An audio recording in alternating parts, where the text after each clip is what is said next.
So Dermot, the first time I heard your song, it was Power Over Me. Okay. It was at my radio station because in Montreal we were the first one to play your song. Yes, yeah. Yes.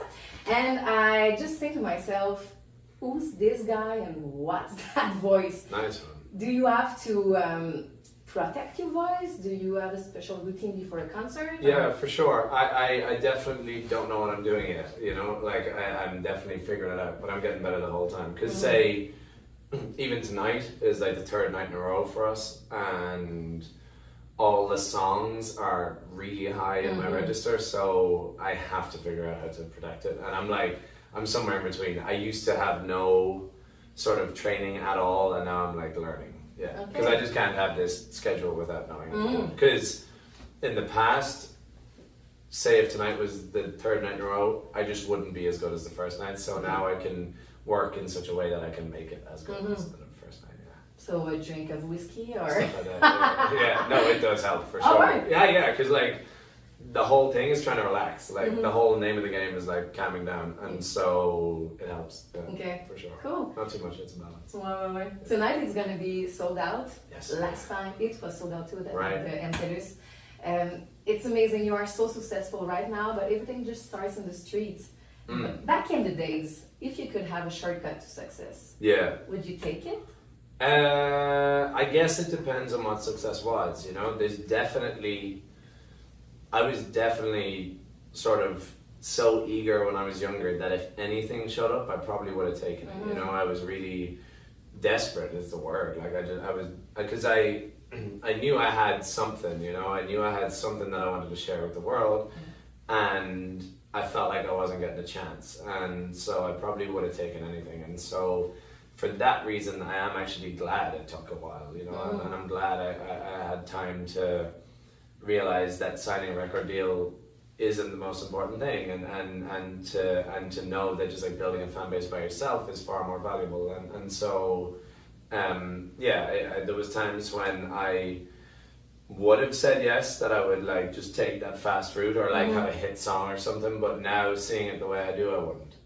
I'd be patient. You feel prepared right now. I think so. Yeah, and even say if there's a certain level of success now, say we're sold out here the last few times, and that's beautiful, and we sell out pretty much everywhere, which is amazing, but there's certain things I haven't done, so those are the things I'm trying to do. I think I'll be frustrated until the end, maybe, yeah. I know you don't like to talk about fame or even think about fame, but I'm really curious to know, because now you're a kind of famous person, what is the craziest thing that you did? Did you buy a car, a special gift for your family, or something like that?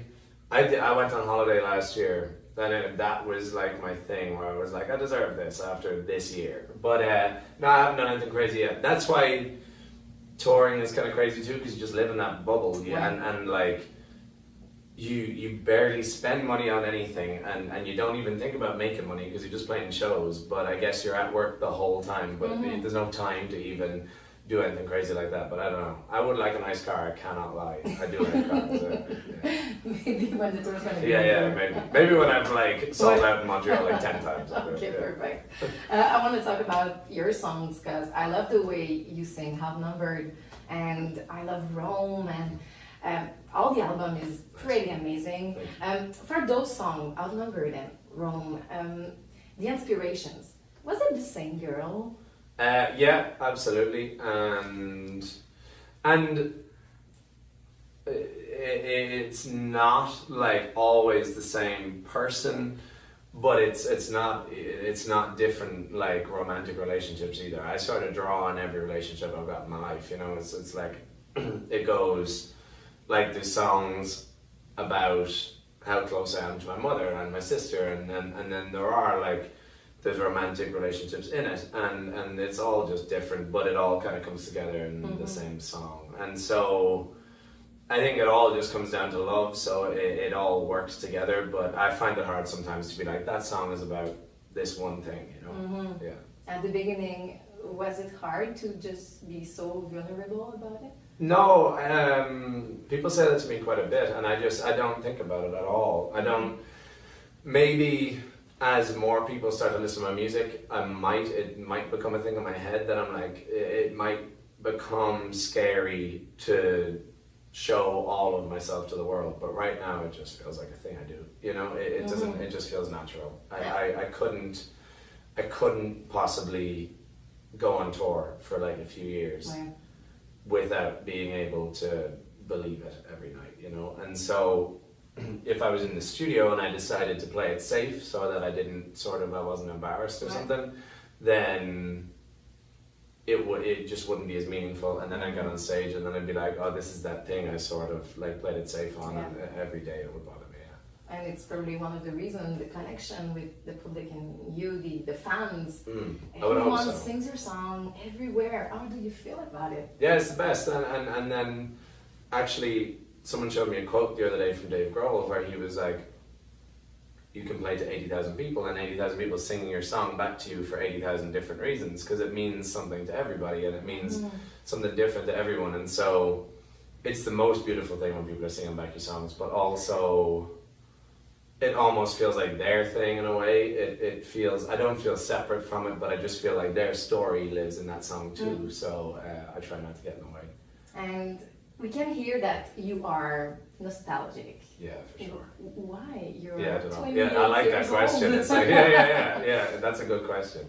Especially the idea of like, why look back at all, you know, like why, because it's definitely a good thing to try and be present, right? And to live in the present moment. I think that's a beautiful thing. So, but I do spend a lot of my time looking back, Okay. Yeah. To finish the interview, I don't know if you have seen the challenge on the internet, Finish the Lyrics. It's pretty simple. Really? Okay, come on. So I'm gonna start some lyrics and you have to continue. If you want to sing, you can do it. But I've picked one song. It's gonna be perfect to prepare us for your comeback this summer at Oceana Festival. Yes. So I'm gonna start and you complete, okay? No problem. Finish the lyrics. Well, it could be a problem. Dermot Kennedy. No, it's gonna be easy. To all my friends. Oh yeah, I know this. Yeah, you'll find your way. Some summer night, I hope I see you again. Yeah. Okay, and it's a personal request. If you want to sing a little bit, probably not at this hour. My friend's gonna be jealous, but don't tell me. This is all for nothing. I can only tell you one thing. On the nights you feel outnumbered, baby, I'll be out there somewhere. So I'm gonna be there tonight. That's the way I sing it. Sing. I know. You don't ever sing before a concert. Nah. No. I can't. No. So I'll be ready for tonight. I'm really excited to have it. Nice one. Perfect. Thank you. Thank you very much. Thank you.